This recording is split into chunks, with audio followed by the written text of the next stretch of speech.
चंद्रमुखी। संयुक्त राज्य अमेरिका के एक मनोचिकित्सक सर्वनन छुट्टियों के दौरान अपने दोस्त सेंथिलनाथन और उसकी पत्नी गंगा से मिलने आते हैं।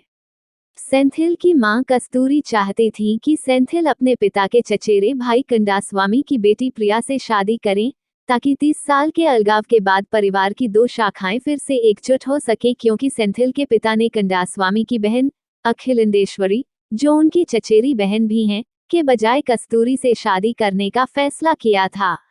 सर्वनन को पता चलता है कि स्थानीय गांव के बुजुर्गों द्वारा मना करने के प्रयासों के बावजूद सेंथिल ने वेट्टयापुरम हवेली खरीदी थी और उनके साथ रहने लगा।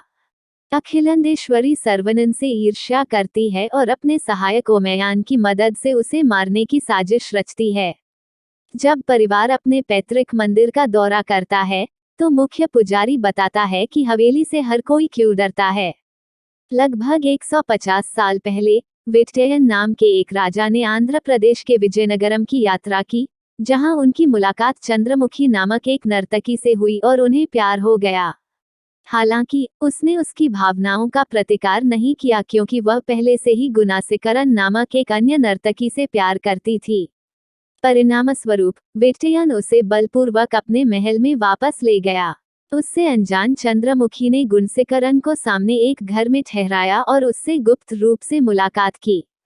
जब वेट्टयन को इसका पता चला तो उसने दुर्गाष्टमी के दिन गुणसेकरन का सिर काट दिया और चंद्रमुखी को जिंदा जला दिया। परिणामस्वरूप चंद्रमुखी के भूत ने वेट्टयन से बदला लेने की कोशिश की, जिन्होंने देश भर के विभिन्न पुजारियों और जादूगरों की मदद से भूत को एक कलश में बंद करके वश में कर लिया, जिसे एक कमरे में शेल्फ पर रखा गया है। महल का दक्षिण पश्चिम कोना एक किंग कोबरा द्वारा संरक्षित है। कुछ दिनों बाद वेट्टयन की भी मृत्यु हो गई।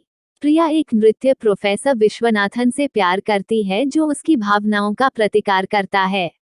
उनके प्यार को सर्वनन का समर्थन प्राप्त है, जो कंडास्वामी से उनकी शादी की व्यवस्था करने का अनुरोध करता है। चंद्रमुखी की कहानी सुनने के बाद गंगा, जो सोचती है कि कहानी चोरों को कमरे में खजाना चुराने से रोकने के लिए गढ़ी गई थी, वहां जाने की इच्छा रखती है। सर्वनन को एक मरीज को देखने के लिए एक ईमेल प्राप्त होता है और सेंथिल को आश्वासन देता है कि अगर जाने से पहले कुछ भी होता है तो वह उसे फोन करेगा। गंगा को माली की पोती दुर्गा से कमरे की डुप्लीकेट चाबी मिलती है और वो कमरे का दरवाजा खोलती है। इसके बाद घर में अजीब चीजें होने लगती हैं। एक भूत घर के लोगों को डरा देता है, चीजें बेवजह टूट जाती हैं और गंगा की साड़ी में आग लग जाती है। शक की सुई दुर्गा की ओर घूम गई। सेंथिल तुरंत मामले को सुलझाने के लिए सर्वनन को बुलाता है।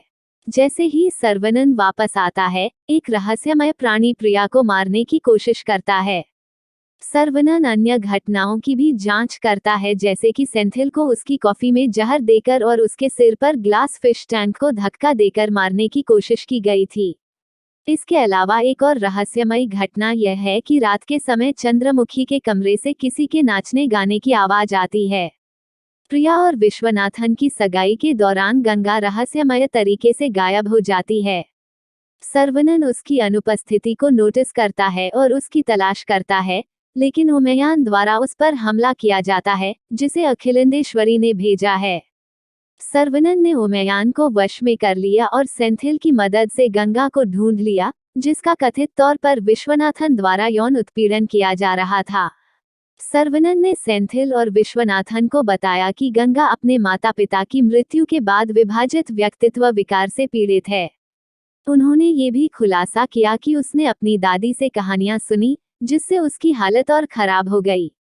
गंगा के शरारती व्यवहार के कारण वह चंद्रमुखी के कमरे में घुस गई और जब वो कमरे की सफाई कर रही थी तो कलश गिरकर टूट गया, जिसके बाद चंद्रमुखी ने उस पर कब्जा कर लिया।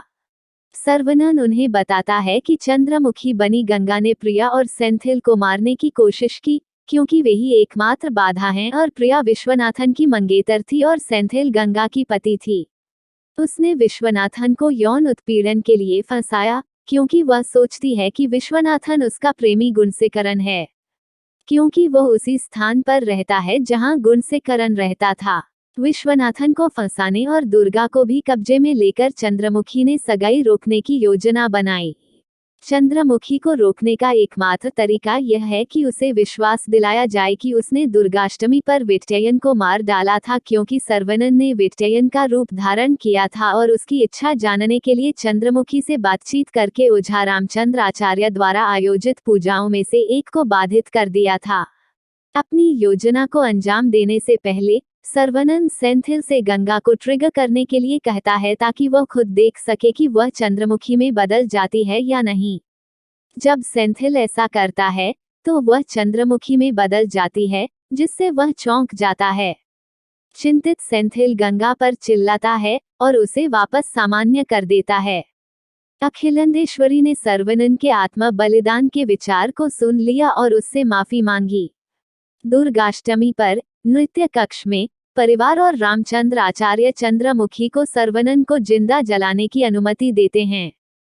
जब गंगा को सर्वनन को जलाने के लिए मशाल दी जाती है तो रामचंद्र आचार्य उसके चेहरे पर धुआं और राख फेंकते हैं। सेंथिल फिर सर्वनन को भागने देने के लिए एक जाल खोलता है और इसके बजाय विट्ययन का पुतला जला दिया जाता है। यह मानते हुए कि विट्ययन मर चुका है, चंद्रमुखी ने गंगा का इलाज करते हुए उसका शरीर छोड़ दिया। दोनों परिवार 30 साल बाद फिर से एक हो जाते हैं। सर्वनन और दुर्गा को प्यार हो जाता है और स्वर्णा और मुरुगेसन जोड़े शादी के 8 साल बाद माता पिता बन जाते हैं। यदि ये कहानी आपको पसंद आई हो तो अपने दोस्तों और अन्य लोगों के साथ शेयर जरूर करिएगा।